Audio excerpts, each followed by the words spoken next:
జున్నుని ఎలా తయారు చేసుకోవాలో చూద్దాము. రేర్‌గా దొరుకుతున్నాయి జున్ను పాలు. అంటే ఈ మధ్య కాలంలో అంతా పాల ప్యాకెట్సే గదా! ఎవరో ఒకళ్ళు మాత్రమే పాలు పోపిచ్చుకుంటున్నారు. మా పాలతను ఒక 3 రోజులు జున్ను పాలు తీసుకొచ్చాడు. హాఫ్ లీటర్ వరకు ఉంటాయి. దానిలో పంచదార, బెల్లం, యాలకులు, మిరియాలు ఒక 3 యాలకులేసాను. ఒక 4, 5 మిరియాలు. ఇవన్నీ పంచదార కలిపి మిక్సీ జార్‌లో మెత్తగా పౌడర్ చేయాలి.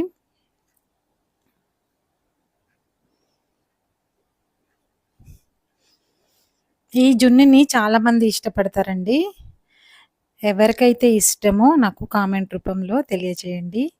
ప్లీజ్ సబ్స్క్రైబ్ చేసుకోండి నా ఛానల్‌ని. అలాగే బెల్లం, పంచదార పాలల్లో వేసి మొత్తం కరిగే వరకు స్పూన్‌తో తిప్పాలి. కరిగిన తర్వాత ఒకసారి టేస్ట్ చూసుకోవాలి. అంటే కొంతమంది స్వీట్‌ని ఇష్టపడే వాళ్ళైతే కొంచెం ఎక్కువ వేసుకోండి. నేను పంచదార, బెల్లం కలిపి వేశాను. తర్వాత మిరియాలది మొత్తం పొడి ఉంటుంది గదా! అది మొత్తం స్ట్రెయిన్ చేసుకుంటున్నానండి. ఆ పౌడర్ అంతా కిందకి దిగి పిప్పి మాత్రం పైకి వచ్చే విధంగా. అలాగే బెల్లంలో గూడా కొంచెం డస్ట్ ఉంటదనమాట. అంటే చెరకు యొక్క పిప్పి ఉంటది గదా! అది ఉంటది. అది మొత్తం వడగట్టేసుకుంటున్నాను.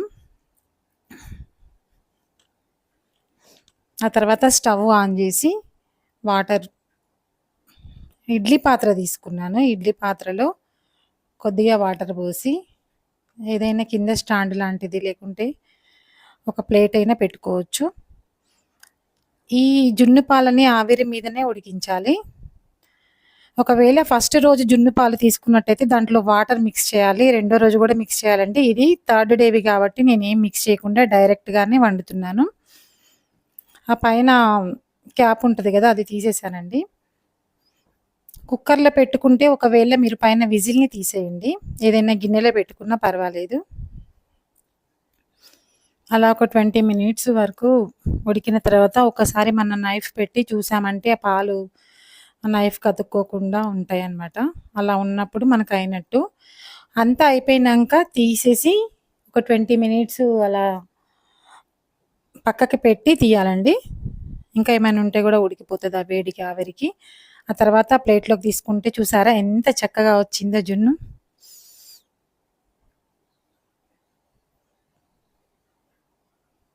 ఆ తర్వాత ఒక హాఫ్ ఎన్ అవర్ అట్లా ఫ్రిడ్జ్‌లో పెట్టి తర్వాత తీసుకుంటే చాలా బావుంటది.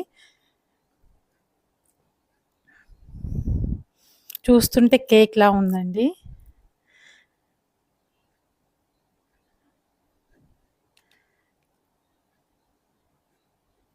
ఈ మధ్య కాలంలో పిల్లలకసలు జున్నంటే ఏంటో తెలియకుండా అయిపోయింది. మీరు గూడా ఎవరైనా దగ్గరలో అంటే పాలు పోసేవాళ్ళు ఎవరైనా ఉంటే వాళ్ళతో తెప్పించుకొని వాళ్ళకి గూడా టేస్ట్ చేపియండి. సిటీలో ఉండే వాళ్ళకంటే కష్టం గదా!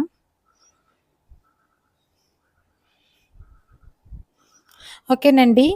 ఎప్పుడో ఒకసారి మాత్రమే దొరికే ఈ జున్ను పాలతో జున్నుని తయారు చేసుకొని మీరు గూడా టేస్ట్ చేయాలని కోరుకుంటున్నాను. Thanks for watching.